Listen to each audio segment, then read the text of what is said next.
You ever get a delivery order that just feels wrong?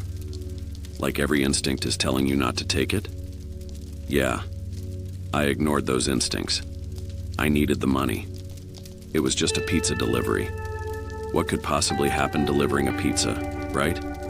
Wrong. So incredibly wrong. My name's Jordan, and I was a delivery driver for Marco's Pizza in Tucson, Arizona. Was? Past tense. Because after what happened on that last delivery, after what I saw in that house, I can't do it anymore.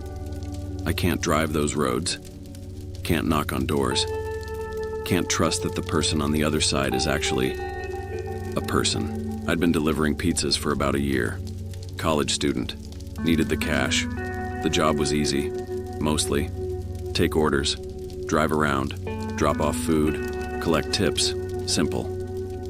I worked the closing shift, 4 p.m. to midnight. The dinner rush was crazy, but after 10 p.m. things slowed down. Those late orders were usually drunk college kids or people getting off work. Easy deliveries, easy money. That Tuesday night seemed like any other. Slow, quiet. I was hoping to close up early, maybe be out by 11:30. Then the order came through. The ticket printed at 10:47 p.m.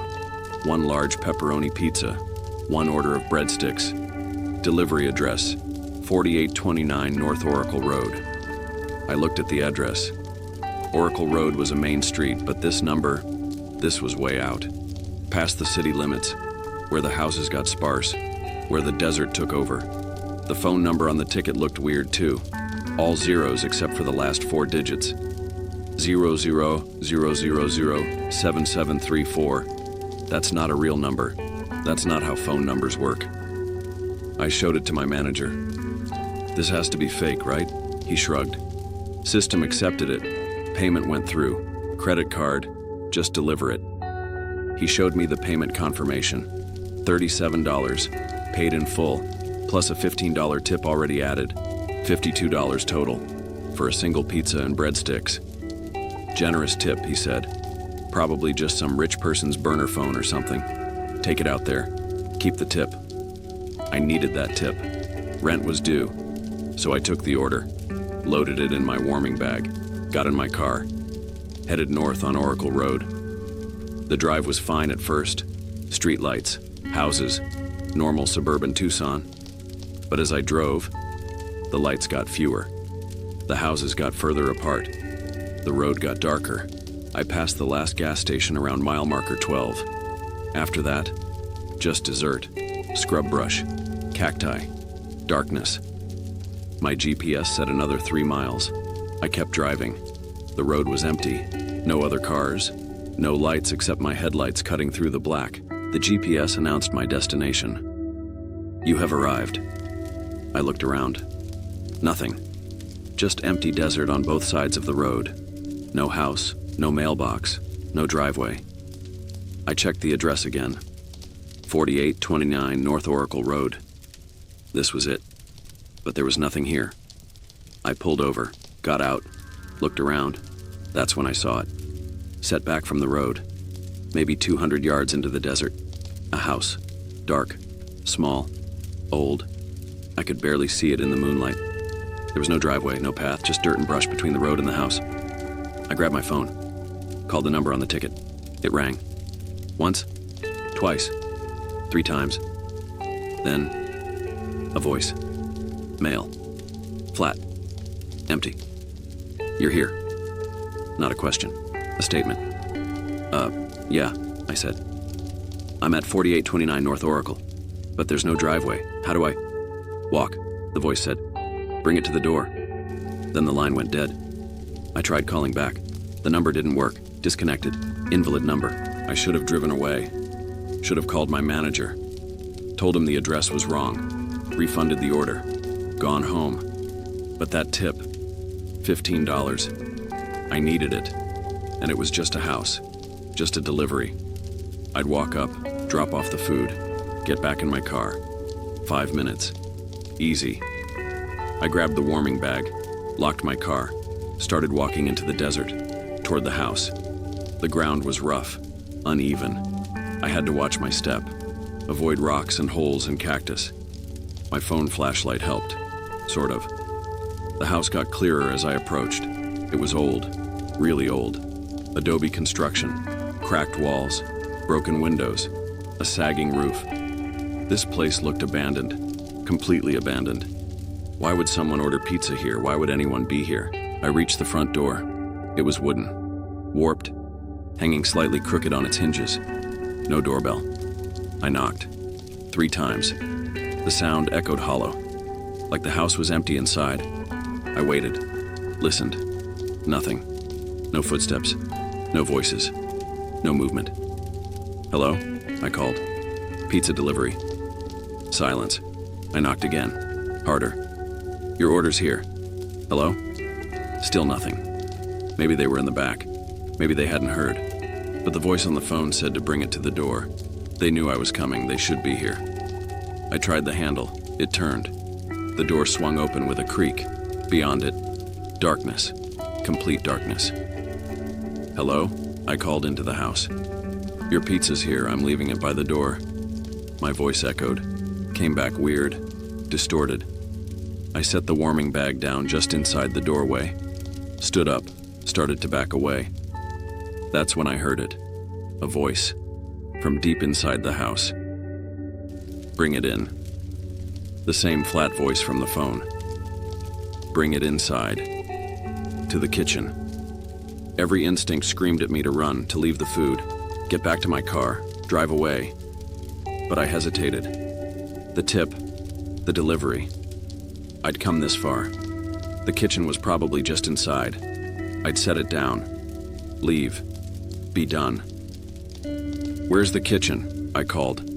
Straight back, the voice answered. Follow the hallway. I pulled out my phone, turned on the flashlight, picked up the warming bag, stepped inside. The hallway was narrow. The walls were covered in peeling wallpaper, water-stained, moldy. The floor creaked under my feet. My light beam cut through the darkness, illuminating dust floating in the air, cobwebs in the corners. This house hadn't been lived in for years, decades maybe.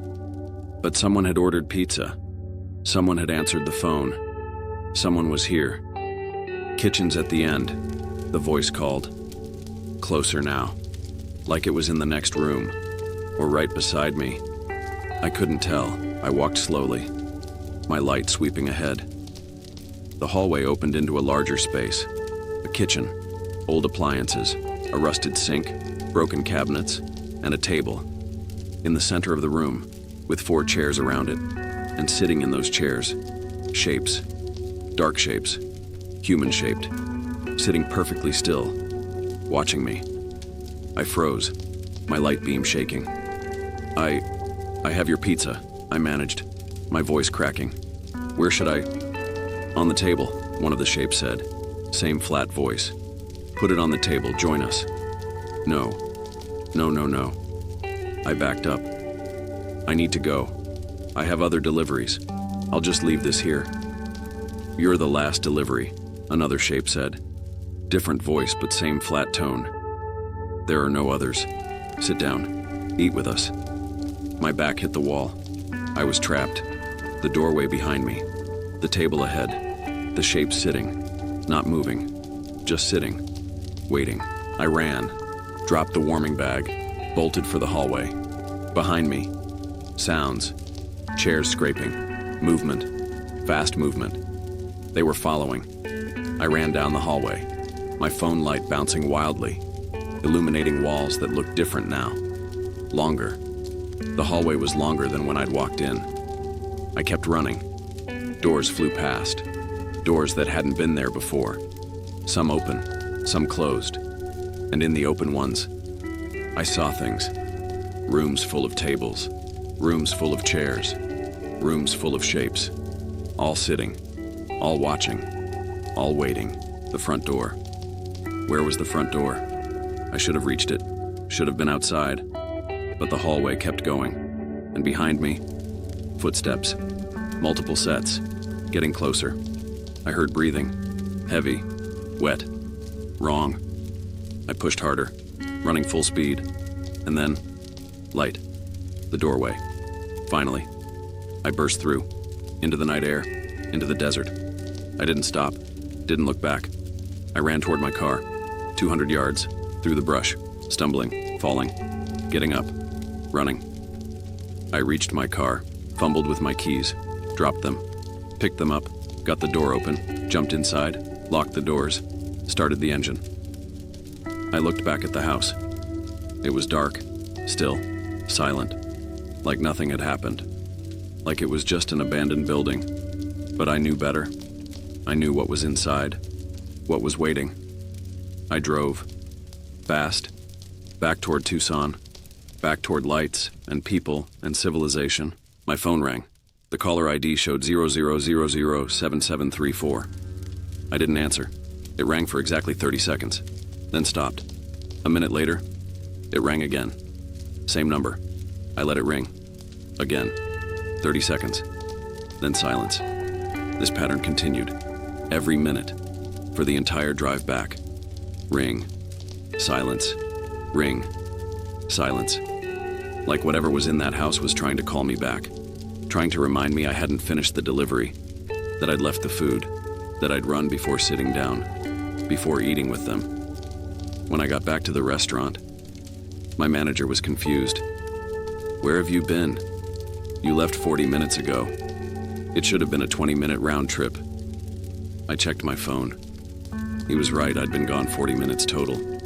But I'd been in that house, in that hallway, running for what felt like forever. Time had worked differently there. Or maybe it hadn't worked at all. I quit that night, turned in my uniform, my warming bag, everything. Told my manager I was done. He asked why. I said personal reasons. He didn't push. I think he could see something in my face, something that said I'd seen things I shouldn't have, been places I shouldn't have gone. The next day, I checked the address, looked it up online. 4829 North Oracle Road.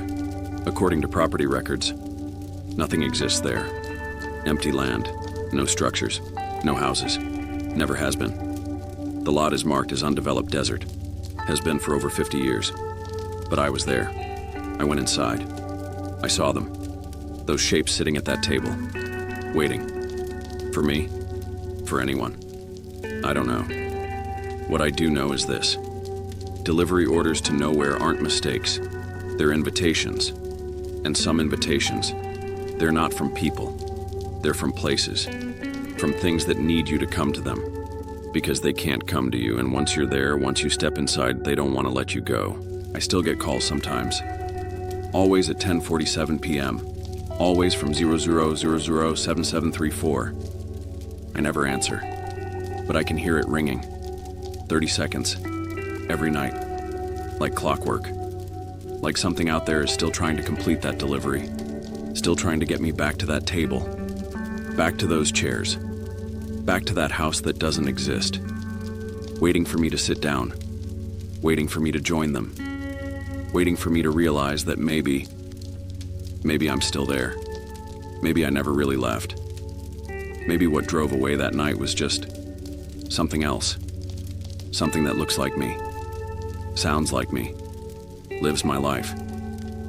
While the real me is still sitting at that table. In that dark kitchen, in that impossible house forever. If you're hooked on more disturbing stories from people whose regular jobs led them to places that broke every rule of reality, make sure to subscribe to Campfire Nightmares. And I'm really curious, have you ever delivered something or driven somewhere that felt like a trap? A place that seemed to be expecting you specifically? Let me know what happened in the comments. Because I think that house is still ordering. Still calling. Still waiting for the next delivery driver to walk through that door.